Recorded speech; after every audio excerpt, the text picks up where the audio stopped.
What's up, my mathletes? That's right, Mr. Muscarella coming at you. And in this video, we're going to take a quick look at finding exact values of trig functions that are in radians. So, make sure your unit circle's out, and let's go. So, we're going to take a look at cosine of 13 pi. So, what I want you to do is you think about each one of these is kind of drawing a little piece of the unit circle. Now, 13 pi, so that's going to tell me that I'm on one of two edges, one of two sides here.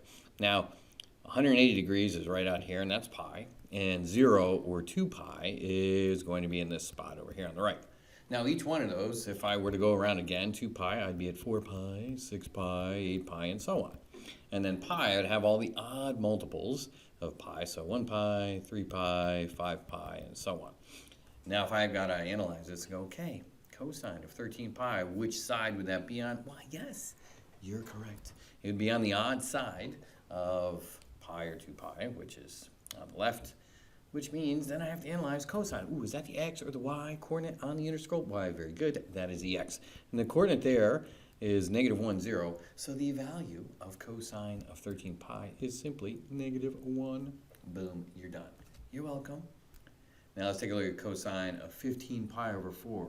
Bro, there's a lot of different, and again, this isn't the only way to do this, just was one option for you. Now in the pi over 4 family, this guy's a little bit different, right? So let's kind of think about our unit circle. Now we know that pi over 4 is here. Now if I did 2 pi over 4 and reduce that, that's the same thing as pi over 2, so that would be on the y-axis.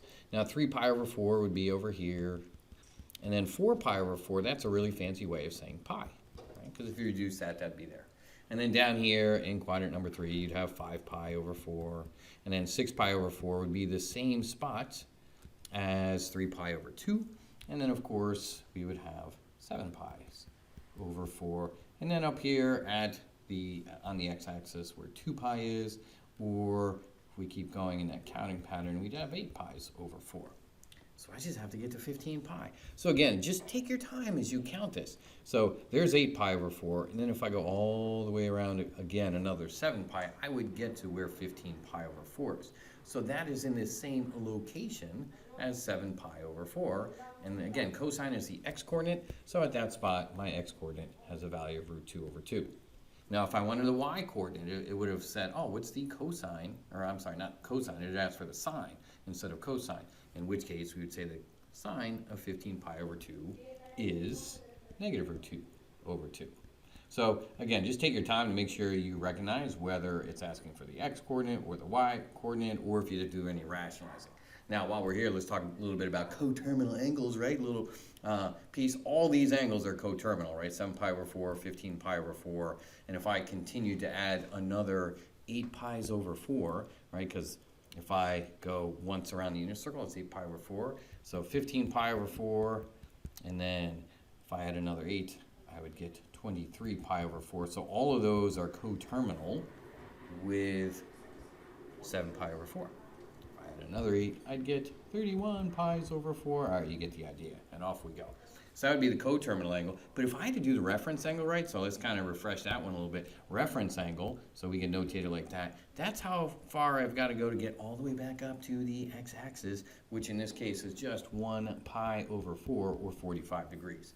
So again, just kind of reviewing and throwing a whole bunch of stuff in there with us to have that come back to us. Now let's take a look at this one here, tangent of 9 pi's over 2. So as we draw our little unit circle, all right, so 1 pi over 2 is going to be up here. 2 pi's over 2 is going to be right there. 3 pi's over 2 will be at the bottom, and 4 pi's over 2 will be the same thing as 2 pi. And again, just count, take your time, go around. So when you do that, so there's 4 pi over 2. If I went back around all the way again, I'd have 8 pi over 2. And then I got to go to 9 pi over 2. So that would stop right there. That's where 9 pi over 2. And the xy coordinates there are 0, 1. And tangent, remember, is y divided by x. So 1 divided by 0 gives us that value of undefined. So the tangent of 9 pi over 2 is undefined. Sorry, bro. Thanks for coming and playing, but we got no value for you. Then our very last one here, 19 pi over 3. And we want sine, so that's going to tell me, all right, I want the y value. So I have to figure out where on the unit circle 19 pi over 3 would be. So again, maybe draw a little sketch to help you kind of with that. And there's 1 pi over 3 over here, and then 2 pi's of 3 are over in this spot, and then 4 pi's over 3. So 3 pi over 3 would be right here. And then 4 pi's over 3 would be in quadrant 3, and then 5 pi over 3 would be here, and 6 pi over 3 would be there. So I just keep going round and round, and so as we think about that, so this would be 6 pi over 3 would be 1 revolution. 12 pi over 3 would be 2 revolutions. Another revolution would be 18 pi over 3. And then I got to go one more. So I'd be at the same location as pi over 3. Now again, pi over 3, because a lot of times people are like, oh, is that the 1/2 or is that the square root of 3 over 2? And one way I kind of always think about that, go back to the reference triangle, right? So the reference triangle is a 30, 60, 90 triangle, and that's 1, 2, square root of 3. Now the other thing I have to recognize, right, that I have a 3 in the denominator, so that's going to be the 60 degrees. So I want to look at 60 degrees, and I want the sine of that. So the sine of 60, remember, is opposite over hypotenuse, which is root 3 over 2. So if you get those mixed up, whether it's the 1/2 or the root 3 over 2, that could be another way to back into that for you by using the special right triangle of the 30, 60, 90 variety. All right, so that's it for this one. Ooh, looks like spider web over there. That's pretty cool. Anyway, so hopefully by now you are able to determine the exact value given an expression and a angle measurement that is in radians. All right, thank you guys for watching, and as always, make it a great day. There's simply no good reason not to. Peace out, Cub Scouts, and I'll catch you later.